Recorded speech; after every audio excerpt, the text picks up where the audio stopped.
तो देखिए बच्चे, अब जो नेक्स्ट टॉपिक है विद्युत विभव वाले चैप्टर में वह है विद्युत स्थितिज ऊर्जा। तो विद्युत स्थितिज ऊर्जा, देखो जहाँ भी वर्ड स्थितिज ऊर्जा का आता है, जब ये टॉपिक हमारा स्थितिज ऊर्जा चल रहा है तो स्थितिज ऊर्जा जो है हर जगह आ जाएगा। जहाँ भी हम नए बलों के बारे में डिस्कस करेंगे, कोई नए क्षेत्र हमारे पास बलों के क्षेत्र आएंगे तो वहाँ पर विद्युत विभव का जिक्र जरूर आएगा, वो स्थितिज ऊर्जा का जिक्र जरूर आएगा। तो उसका एक कॉमन कॉन्सेप्ट अपने दिमाग में 11th में हम लोगों ने स्थितिज ऊर्जा को पढ़ा है। एक कॉमन कॉन्सेप्ट अपने दिमाग में रखो कि भाई स्थितिज ऊर्जा क्या है। एक बहुत ही सरलतम रूप में अपने दिमाग में फीड कर ले। कहीं भी स्थितिज ऊर्जा आएगा तो हम उसी तरीके से सोचेंगे कि भाई स्थितिज ऊर्जा है, पोटेंशियल एनर्जी है। तो क्या होती है, एक सिस्टम में कोई पिंड है या कोई कण है या कोई कणों का निकाय है, वो अगर एक बल क्षेत्र में स्थित है, उनके बीच या दो या दो से अधिक कण है, उनके बीच आपस में बल लग रहा है, या फिर कोई कण किसी जगह पर ले गए वहां पर बल लग रहा है, किसी बल क्षेत्र में है, चाहे आपस में या किसी तीसरे किसी अन्य बल क्षेत्र में। तो उस बल क्षेत्र में के कारण, उस बल क्षेत्र में स्थित होने के कारण उनके अंदर एक एनर्जी होती है और उसी को हम कहते हैं उसकी स्थितिज ऊर्जा। तो वही बात यहां पर भी आ जाएगी, वही चीज यहां पर भी आ जाएगी कि जो आवेश, यहां पर आवेशों से रिलेटेड बात स्थितिज ऊर्जा होगी। तो दो या दो से अधिक आवेशों के निकाय में जो ऊर्जा संचित होती है, एक दूसरे के बल क्षेत्र में वो स्थित होते हैं, उसके कारण उनके अंदर एक एनर्जी होती है, उस सिस्टम में एक एनर्जी होती है और उस एनर्जी को हम कहते हैं विद्युत स्थितिज ऊर्जा। तो अब ये हो गया कि भाई विद्युत स्थितिज ऊर्जा किसकी होगी, आवेशों के निकाय की होगी। क्या होती है कि भाई उनके अंदर एक दूसरे के बल क्षेत्र में स्थित होते हैं, उसके कारण उनके अंदर एक एनर्जी होती है, उसी एनर्जी को हम कहते हैं स्थितिज ऊर्जा। अब दूसरी बात, स्थितिज ऊर्जा आती कहां से, फिर उसके लिए भी कॉमन ध्यान रखो कि स्थितिज ऊर्जा आती कहां से। तो आवेशों के निकाय में स्थितिज ऊर्जा आती कहां से है, तो हम ये कहते हैं उस क्षेत्र के बाहर से। जिस क्षेत्र में रखे हुए कण की स्थितिज ऊर्जा निकालनी है, उस क्षेत्र के बाहर से क्षेत्र के अंदर तक लाने में जो बल के विरुद्ध कार्य किया जाता है, वही उसमें ऊर्जा के रूप में संचित होता है।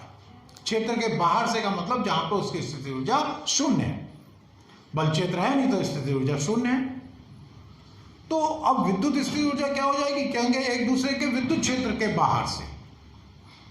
तो विद्युत क्षेत्र कहां समाप्त होता है, अनंत पे। तो हम कहते हैं अनंत से एक दूसरे के निकट लाने में जो कार्य किया जाता है, वो कार्य उसमें ऊर्जा के रूप में संचित होता है और उसी को हम कहते हैं निकाय की विद्युत स्थितिज ऊर्जा। अब अगर हम फाइनल बात करें कि भाई विद्युत स्थितिज ऊर्जा क्या है, तो वहां पर यह होगा दो या दो से अधिक आवेशों को अनंत से एक दूसरे के निकट लाने में किया गया कार्य निकाय में ऊर्जा के रूप में संचित होता है, जिसे हम निकाय की विद्युत स्थितिज ऊर्जा कहते हैं। सीधी सी ये बात हो गई। फिर एक बार रिपीट करते रहें कि विद्युत स्थितिज ऊर्जा क्या है। एक पहले अपनी बोलचाल वाली भाषा में ध्यान रखना है कि वे आवेशों के निकाय में दो होंगे, अधिक भी हो सकते हैं, उनके अंदर एक ऊर्जा होती है, उसी को हम विद्युत स्थितिज ऊर्जा कहते हैं। आती कहां से, किए गए कार्य से। कहां से कहां तक का कार्य, अनंत से, अनंत का मतलब विद्युत क्षेत्र के बाहर से, और एक दूसरे के निकट लाने में किया गया कार्य। तो इसको हम फ्लो में ऐसे बोलते हैं, दो या दो से अधिक आवेशों को अनंत से एक दूसरे के निकट लाने में किया गया कार्य उसमें ऊर्जा के रूप में संचित होता है और उसी को हम कहते हैं विद्युत स्थितिज ऊर्जा। तो अब पाली आती है कि भाई दो आवेशों के निकाय की अगर हम विद्युत स्थितिज ऊर्जा निकालना चाह रहे हैं, हम दो आवेशों के निकाय की विद्युत स्थितिज ऊर्जा निकालना चाह रहे हैं, तो कैसे निकाली जाएगी दो आवेशों के निकाय की विद्युत स्थितिज ऊर्जा। तो हमने मान लिया दो आवेश हैं, दो आवेशों के निकाय की विद्युत स्थितिज ऊर्जा।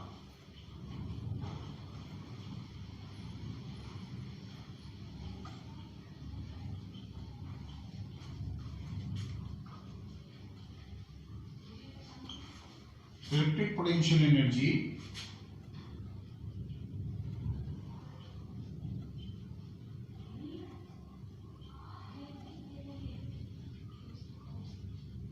of two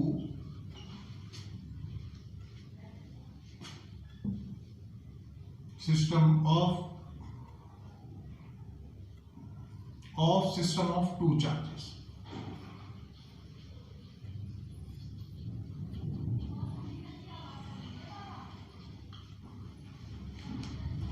system of two charges. तो देखो, अगर हमने मान लिया कि दो आवेश यहां पर हैं, एक बिंदु A है, एक ये बिंदु B है, यहां पे दो आवेश रखे हैं Q1 और Q2, इस निकाय की विद्युत स्थिति ऊर्जा निकालना चाह रहे हैं। तो हमारी परिभाषा के अकॉर्डिंग, हमारी डेफिनेशन के अकॉर्डिंग जो विद्युत स्थितिज ऊर्जा होगी, हमारी डेफिनेशन के अकॉर्डिंग जो विद्युत स्थितिज ऊर्जा होगी वो ये है कि इनको अनंत से एक दूसरे के निकट तक लाने का कार्य निकाल लें। ये कार्य हम विद्युत विभव में निकाल चुके हैं, वही डेरिवेशन होगा अगर चाहें तो। हम दूसरे तरीके से भी ड्राइव कर सकते हैं, उसमें कोई प्रॉब्लम नहीं। तो हमें ये पता, अब हमारे पास प्रॉब्लम ये है कि ये जो दो आवेशों के निकाय हैं Q1 Q2, दोनों को पॉजिटिव मान लें अभी, और इस निकाय की स्थितिज ऊर्जा निकालना चाह रहे हैं। तो हम सीधे से, जब ऐसी क्या आता थी, बेसिक परिभाषा डेफिनेशन पर जाते हैं। हमारी बेसिक डेफिनेशन ये कहती है कि इन्हें अनंत तक ले जाएं और अनंत से एक दूसरे के निकट लाने में विद्युत बल के विरुद्ध कार्य निकालें, वही कार्य स्थितिज ऊर्जा होगा। तो हम एक आवेश को तो यही मान ले रहे हैं और दूसरे आवेश को कंसीडर कर रहे हैं अनंत पर, विद्युत क्षेत्र के बाहर। तो हमने एक विद्युत विभव की डेफिनेशन पढ़ी है, V equals to W upon Q। तो W इज इक्वल टू हो जाएगा Q इंटू V। यहां पर W जो होता है वो अनंत से लाने में किया गया कार्य होता है Q आवेश को। तो अब हम इस फॉर्मूले को ऐसे मान लें कि किया गया कार्य बराबर Q आवेश को अनंत से लाने का किया गया कार्य W बराबर QV। अगर हमें विद्युत विभव पता है तो हम कार्य निकाल सकते हैं अनंत से लाने का। समझ रहे बच्चे कि इस परिभाषा में हमने यह सीखा था कि किसी आवेश Q आवेश को अनंत से लाने में किया गया कार्य W हो तो विद्युत विभव हुआ V बराबर W अपॉन Q। तो अगर हम कार्य निकालना चाह रहे हैं तो अगर हम इसकी तिरछी गुणा करते हैं तो हम कार्य प्राप्त कर लेंगे। अगर हमें रिवर्स ये ले लेंगे, अगर हमें विद्युत विभव पता है तो हम इस सूत्र से कार्य निकाल सकते हैं अनंत से लाने का। वही काम हम यहाँ पे कर रहे हैं कि Q1 आवेश हम यही मान ले रहे हैं और Q2 आवेश को कहाँ मान रहे हैं, अनंत पे, और वहां से यहां तक का कार्य निकालना है। तो पहले V निकाल लो, Q1 के कारण बिंदु B पर विद्युत विभव। हम इस हमारे दिमाग में डेरिवेशन करते समय हमारे दिमाग में ये फॉर्मूला है। तो पहले हम निकाले Q1 के कारण बिंदु B पर विद्युत विभव क्या है, V1 इक्वल्स टू 1/4πε0 के, अगर के परावर्तितांक वाले मान, इसके कारण यहां पे अभी मानो Q2 है ही नहीं और इसके कारण यहां पर विद्युत विभव लिख रहे हैं बिंदु आवेश के कारण, तो Q1/R। तो इसलिए Q2 को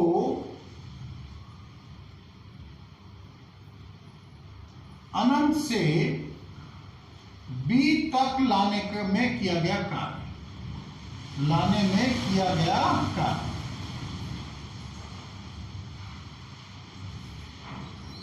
W बराबर किसे ला रहे हैं, Q2 को।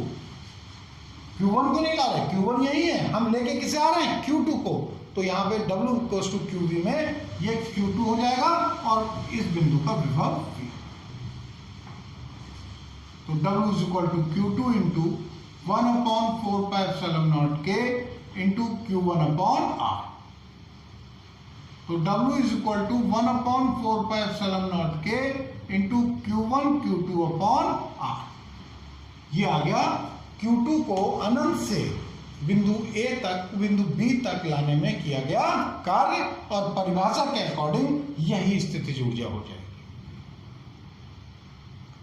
तो इसलिए निकाय की स्थितिज ऊर्जा, इसलिए निकाय की स्थितिज ऊर्जा U बराबर क्या हो गई? निकाय की स्थितिज ऊर्जा U बराबर W, तो U बराबर 1/4πε0K Q1 Q2 upon R। ये हमारे पास दो आवेशों के निकाय की विद्युत स्थितिज ऊर्जा का सूत्र आ गया। U equals to 1/4πε0K Q1 Q2 upon R। U equals to 1/4πε0K Q1 Q2 upon R। ये सूत्र आ गया हमारे पास। अब हम थोड़ा सा ये जानना चाह रहे हैं कि ये, क्योंकि स्थितिज ऊर्जा पॉजिटिव भी हो सकती है, नेगेटिव भी हो सकती है, ये कब पॉजिटिव होगी और कब नेगेटिव होगी। तो मान लो भाई ये दोनों आवेश, इसमें कोई टेस्ट चार्ज नहीं है, मान लो दोनों पॉजिटिव हैं, तो इनके बीच कैसा बल लगेगा? प्रतिकर्षण बल लगेगा। सबसे पहला कॉन्सेप्ट यही था, हमने कहा था याद रखना, इसके आधार पर बहुत सी राशियों की दिशाएं, बहुत सी राशियों के चिन्ह निर्धारित होते हैं। बहुत छोटी सी चीज है, बहुत छोटा सा कॉन्सेप्ट है, छोटे छोटे कॉन्सेप्ट से ही बड़े कॉन्सेप्ट्स बन जाते हैं फिर। तो Q2 को यहां पे लाने में, अगर दोनों अगर पॉजिटिव हैं तो इनके बीच प्रतिकर्षण बल लगेगा। तो Q2 को अगर हम लेके आएंगे तो Q1 उसे रिपेल करेगा, प्रतिकर्षित करेगा। तो Q2 को लाने में हमें कार्य करना पड़ेगा विद्युत बल के विरुद्ध। तो जब ऐसी स्थिति आती है कि विद्युत बल के विरुद्ध जो कार्य होता है, किसी भी बल के विरुद्ध कार्य करना पड़ता है, एक्सटर्नल एजेंट को कार्य करना पड़ता है, तो वो कार्य पॉजिटिव लिया जाता है। तो स्थितिज कार्य पॉजिटिव होगा तो स्थितिज ऊर्जा भी पॉजिटिव होगी। अगर मान लो दोनों नेगेटिव हैं तो अब भी ये प्रतिकर्षित करेंगे। अगर दोनों नेगेटिव हैं तो अब भी ये प्रतिकर्षित करेंगे। तो जब अब भी ये प्रतिकर्षित करेंगे तो जो कार्य हो जाएगा,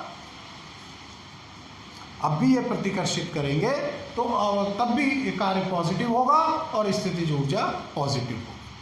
कहने का मतलब है कि यदि दोनों आवेश समान प्रकृति के हैं, दो आवेशों के निकाय की स्थितिज ऊर्जा में यदि दोनों आवेश समान प्रकृति के हैं तो स्थितिज ऊर्जा धनात्मक होगी, और अगर आवेश विपरीत प्रकृति के हैं तो स्थितिज ऊर्जा ऋणात्मक होगी। ध्यान रखना बच्चों को। अब अगर मान लिया इनमें से कोई एक नेगेटिव है, कोई एक भी नेगेटिव है, मान लिया ये नेगेटिव है, ये पॉजिटिव है, तो ये दोनों के मध्य एक आकर्षण बल लगेगा, तो अनंत से लाने में कार्य करना नहीं पड़ेगा, कार्य प्राप्त होगा। और हमारी परिभाषा में है किया गया कार्य, हमें कार्य तो करना नहीं पड़ रहा, कार्य हमें प्राप्त हो रहा है। तो इस स्थिति में कार्य नेगेटिव होगा तो स्थितिज ऊर्जा भी नेगेटिव होगी। तो अब हम ओवरऑल, ये तो समझने वाली बात हो गई, ओवरऑल हम क्या रख लेते हैं कि अगर आवेश समान प्रकृति के हैं, दोनों या तो पॉजिटिव हैं या दोनों नेगेटिव हैं, तो स्थितिज ऊर्जा पॉजिटिव होगी। और अगर आवेश विपरीत प्रकृति के हैं, एक पॉजिटिव है और एक नेगेटिव है, तो स्थितिज ऊर्जा नेगेटिव। ऐसे करके याद रखना। फिर ये होता है कोई शॉर्टकट भी ढूंढ लेते हैं चीज़ों को याद करने का, जिससे कहीं अप्लाई करना पड़े तो हम इजीली अप्लाई कर रहे हैं। तो हम उसमें 100 बात की एक बात ये ध्यान रख लेते हैं कि जब भी हम स्थितिज ऊर्जा का सूत्र अप्लाई करेंगे, जब भी ये फॉर्मूला हम अप्लाई करेंगे, तो उसमें Q1 और Q2 के मान चिन्ह सहित रखेंगे। बस इतना याद रखो कि हम इसमें Q1 और Q2 के मान चिन्ह सहित रखेंगे, अपने आप ही चिन्ह आ जाएगा पॉजिटिव या नेगेटिव। तो ये है दो आवेशों के निकाय की स्थितिज ऊर्जा और उसके चिन्ह का निर्धारण कर लिया। तो इस टॉपिक को स्टडी करने के बाद अब माइंड में क्या टर्म लेकर हम आगे बढ़ रहे हैं। इस टॉपिक को स्टडी करने के बाद अब हम माइंड में क्या पॉइंट लेकर आगे बढ़ रहे हैं, क्या एक हमने नॉलेज गेन कर ली। हर टॉपिक के बाद ये जरूर सोचा करो, उसकी एक समरी जरूर बनाया करो। तो वो ये हो गया कि दो आवेशों के निकाय की विद्युत स्थितिज ऊर्जा U इक्वल्स टू 1/4πε0 के Q1 Q2/R। अगर आवेश समान प्रकृति के हैं तो स्थितिज ऊर्जा पॉजिटिव, विपरीत प्रकृति के हैं तो स्थितिज ऊर्जा नेगेटिव हो। तो ये बात आ गई। अब अगर दो से अधिक आवेशों का निकाय हो, अगर हमारे पास कोई जरूरी नहीं कि दो ही आवेश मिले हमें, 3 भी होते हैं, 4 भी हो सकते हैं, 5 भी हो सकते हैं, 6 भी हो सकते हैं, कितने भी हो सकते हैं। दो से अधिक आवेशों के निकाय की स्थितिज ऊर्जा, अगर दो से अधिक आवेशों के निकाय की स्थितिज ऊर्जा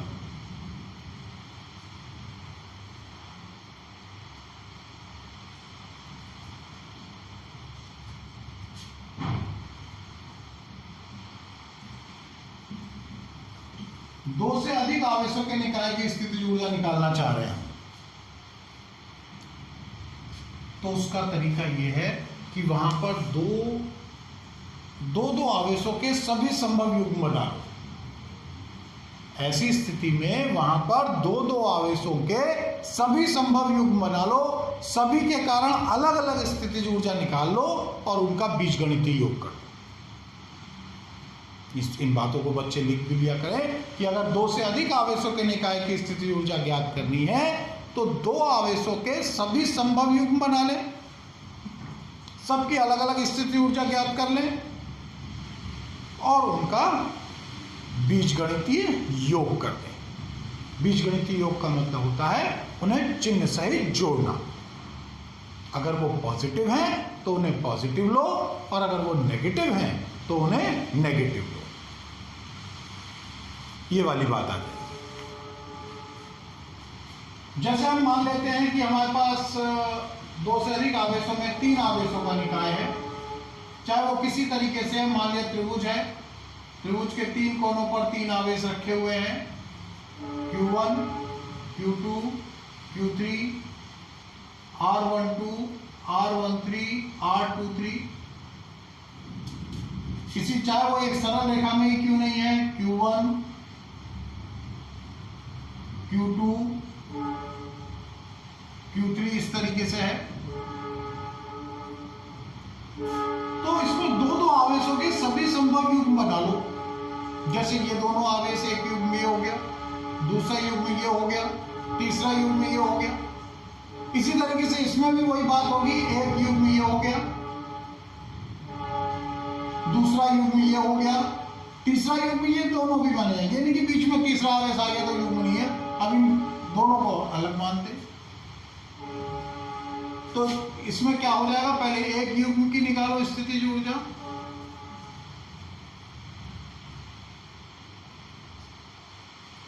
फिर दूसरे युग्म की स्थितिज ऊर्जा निकालो,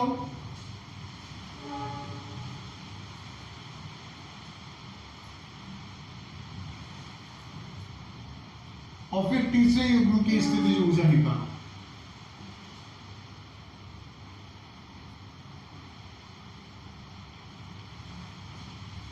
इस तरीके से सबकी अलग अलग स्थितिज ऊर्जा निकाल ली जाएगी और उनका बीजगणितीय योग कर दिया जाएगा।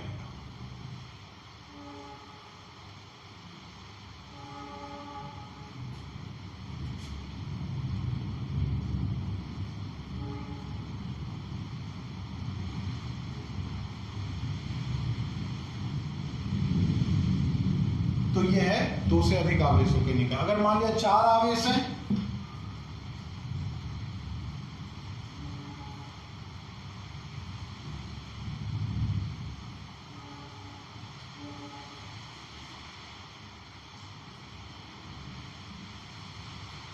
का 4 आवेश है, Q1 Q2 Q3 Q4, ये ABCD मान लें। तो इस निकाय की स्थितिज ऊर्जा निकालनी है तो U इक्वल्स टू, देखो 1/4πε0 के तो सब में आएगा, एक एक के निकालो, Q1 Q2 upon AB, Q1 Q2 upon AB plus Q2 Q3 upon BC plus Q3 Q4 upon CD plus Q1 Q4 upon AD। अब इसमें देखो 4 बन गए, एक युग्म ये हो गया, एक युग्म ये हो गया, एक युग्म ये हुआ, एक युग्म ये हुआ, एक युग्म ये हुआ, 1 2 3 4। साथ ही साथ विकर्ण पर भी एक युग्म बन रहा है, डायगोनल्स पर विकर्ण पर भी एक युग्म बन रहा है, एक ये और एक ये दोनों भी ऐड हो जाएंगे, plus Q2 Q4 upon BD और plus Q1 Q3 upon AC। इस तरीके से सभी आवेशों के कारण अलग अलग स्थितिज ऊर्जा हम ज्ञात कर लेंगे और उन सभी का बीजगणितीय योग कर देंगे। जितने भी आवेश हैं सभी संभव युग्म बना लें, जितने भी संभव युग्म उसमें बन सकते हैं दो दो आवेशों के, सभी के कारण अलग अलग ज्ञात करके उनका बीजगणितीय योग कर लें। तो ये यहां तक की बात आती है विद्युत स्थितिज ऊर्जा, ध्यान रखेंगे। साथ में हम इसमें अगर देखें एक विद्युत बल और विद्युत स्थितिज ऊर्जा में जो रिलेशन आएगा, विद्युत बल और विद्युत स्थितिज ऊर्जा में रिलेशन,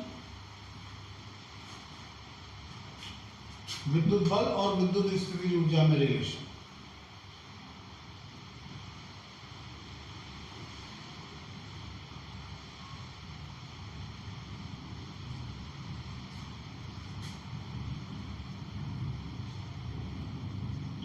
तो वो F equals to minus du by D R,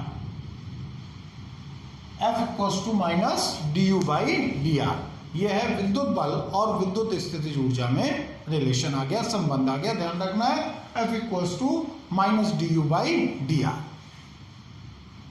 तो यह है टॉपिक हमारा विद्युत स्थितिज ऊर्जा।